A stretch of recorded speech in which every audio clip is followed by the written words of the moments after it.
Hello, तुम्ही सगळे कसे आहात? तुम्हा सर्वांना गुड मॉर्निंग. राष्ट्रीय बेंदूर आज होता आणि बेंद्राच्या तुम्हाला खूप साऱ्या शुभेच्छा. सगळ्यात अगोदर अंघोळ करून घेतली आणि आता हुंबरा पूजन करूया म्हणलं आणि नंतर देवपूजा करून घेऊ. हळदीचं लेपन वगैरे आज करणार होते, पण पाऊस होता आणि ते उन्हाळ्यामध्ये ना लगेच सुकतं आणि पावसाळ्यात नाही ते सुकत.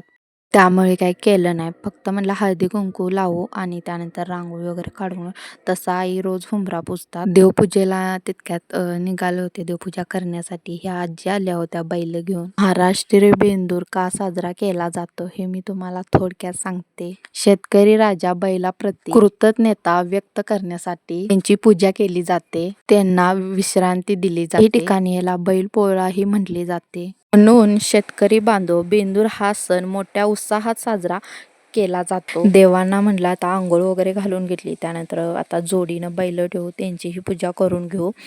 त्यानंतर फुलं राहिली होती घालायची, ती घालून घेतली आणि आज जास्त फुलं भेटली नव्हती. इतर टायमाला जास्त असतात खूप.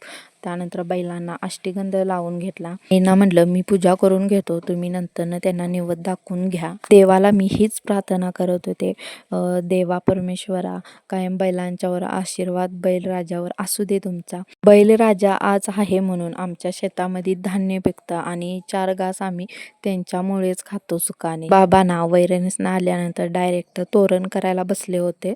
म्हणजे हे पिंपळाची पानं आहेत ती त्या तोरणामध्ये घालत आहे, म्हणजे त्याचं तोरण तयार करत आहे. आता जे तट्टे असतात ना त्यालाही बांधलं जातं. सर्व चौकटीला बांधतात, परत वरच्या बडुदाला बांधतात, गाडीलाही बांधलं जातं. सोनाराच्या दुकानामध्ये गेले होते, मला जोडवी करायची होती. मला डिझाईन दाखवली होती, मला त्यातली काय फारशी आवडली नव्हती अजिबात. संध्याकाळी होता बाजार आणि बाजारला आल्यानंतर ह्यांना म्हणलं जोडवी बनवून घेऊ.